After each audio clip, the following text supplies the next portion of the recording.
Okay, ayan, bali mag-update tayo sa ginagawa namin dito sa isang unit sa academy ngayon. Bali magpi-framing na po kami para sa ceiling dahil yung ceiling in-upgrade po namin. Magkakaroon po kami ng simpleng cove dito paikot. Bibigay ko lang po sa inyo kahit counting idea. Yan, tsaka para updated po kayo sa ginagawa namin kung anong ginagawa po namin dito. Ayan o. Bali dito nakapag-frame na po kami. Nakapag-frame na po kami dyan. Ang magiging finish po ng cove namin 40 cm. Pero kinuha lang 40 cm dapat kakalabasan. Kaya yung board ma-minus po namin. Minus po namin yung board. Kaya yung framing lang namin ay 39 cm. Para naka-minus po yung board na ilalagay namin. Bali Gibson board po yung gagamitin namin dito. Ayan, bali nakalibel na po yan. Ayan po yung nakikita nyo yung laser. Ayan. Bali share ko lang po sa inyo yung diskarte na ang ginagawa namin. Bali ito yung pinaka high ceiling. Hindi na po namin tinanggal yung framing nyan. Bali tinanggal lang po namin yung dating Gibson board. Tapos yung dito sa baba, kung nakikita nyo itong nasa baba na yan, yan po yung dating yung dating nakatambol para maitago nila yung yung malaking tubo na yan. Yung may pa-square po kasi dyan na design na parang tambol sa kisame. Yan tinanggal namin kasi masyadong mababa. Inangat na po namin yung magiging cove para medyo lumuwag po sa pakiramdam. Ang unang ginawa namin dyan, kinuha muna namin yung pinaka-level nung cove. Unang gagawin dyan, maglalagay lang po ng wall angle paikot. Yan, kung nakikita nyo po, may wall angle na po yan. Ayan, may wall angle na po yan. Ayan, bali naka-level na rin po yan. Ganyan lang po yung ginagawa namin kapag may kung may laser kayo. Yan lang po gawin nyo. Lagyan nyo lang po ng laser. Kapag wala po kayong laser, kahit level hose, tapos batakan nyo po ng tanse o nylon. Ayan lang po yung discarding gagawin nyo. Bali yan po dito, bali wala pa pong wall angle yan. Ayan, lalagyan na po namin ng wall angle para, ayan, tinira ko talaga yan para makita nyo po. Para lang to sa mga mga baguhan na gagawa, kaya magkakaroon pa lang ng idea. Para po sa inyo to. Nakikita nyo, wall angle muna. Pagkatapos ng wall angle, maglalagay na po tayo ng cove. Papakita ko sa inyo kung paano discarding gagawin namin. Kita nyo, natapos na po lagyan ng wall angle yan. Dito na po.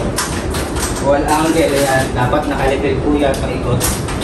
Maglalagay na po tayo ng frame dito para sa harap. Ito na yung gagawin natin. Then may wall angle naman po dun sa dulo, sasapa lang natin. Tapos pagdating dito, gamit tayo ng clip dito. Clip tayo dito. Kailangan nakapantay din po yan. Clip natin. Ayan. Clip na po, ayan.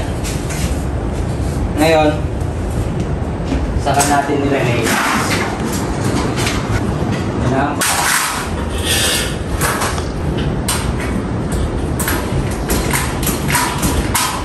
Bali, yung gamit ko palang Revix dito ay yung 532. Ayan, medyo matibay na po yun, medyo malaki. Ayan, maganda po medyo pang training. Talagang kapit na kapit. Okay, ngayon, dito na tayo sa kabila. Revit po natin dito.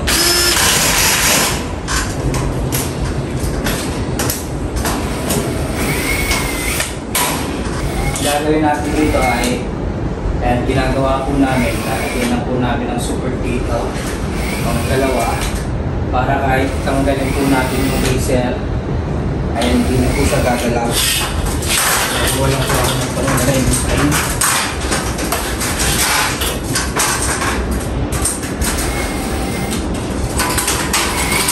Temporary base nya, lagyan po natin dito. Temporary lang.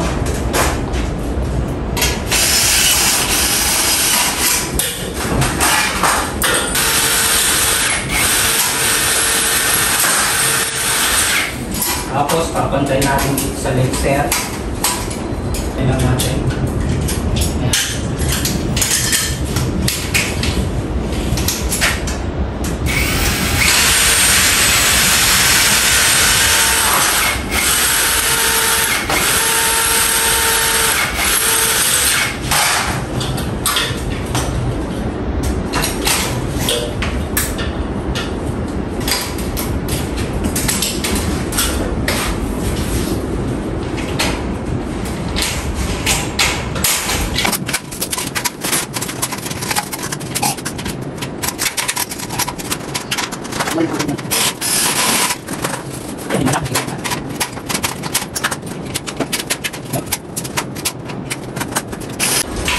Temporary lang yan.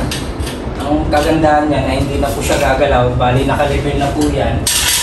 Lalagyan na po natin siya dito ng mga bracing. Ayan. Makakabuelo na po tayong gumalaw. Kasi ito naka-level na. Ayan po.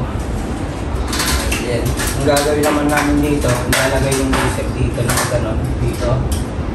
Kaya kung may tansi po kayo, ayan, maganda. Maganda rin.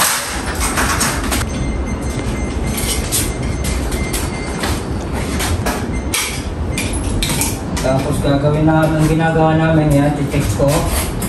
Check ko muna.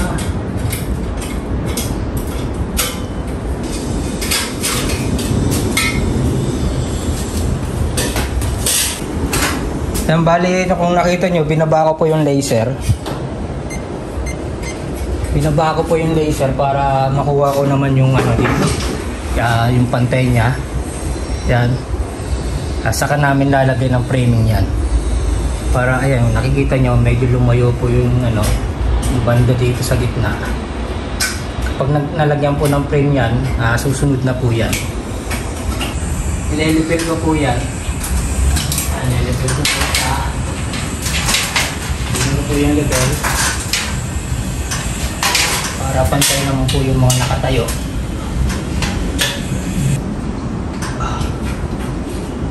Yan.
Okay, bali natapos na po yung framing dyan sa baba. Ayan, natapos na po siya.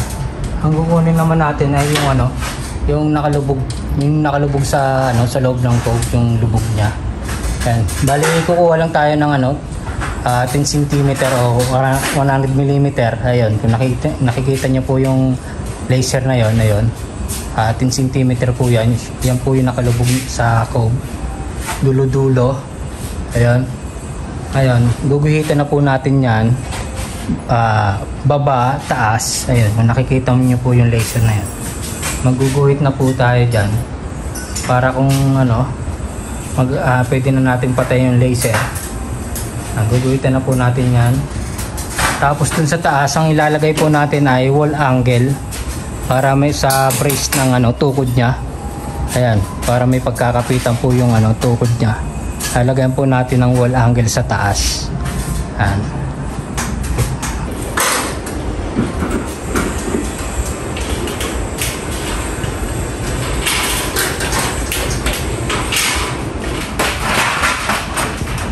Okay, Kaya kung nakikita nyo po, may mga tukod na po siya, no?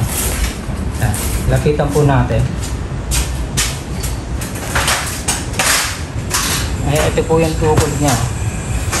Bali, yung layo po nito, 10 cm lang po. Ayan, no? Ay, ganito yung itsura niya. Ayan, no? Ganito yung itsura po niyan. Ito yung wall angle. Tapos dito natin, papasok natin dito. Ayan. Bali ito kasi medyo may nakaumbok yan dito. Tutupiin nyo na lang po ng bagya para makapasok po yan. Ayan. Ganyan po. Tapos dito po yung mga ginuhitan namin. Bali naka-laser po yan dito, nakahulog. Nare-repeat na po yan dito. Kabilaan. Yan. Ang magiging itsura niyan, ito na po. Ayan na po siya. Yan.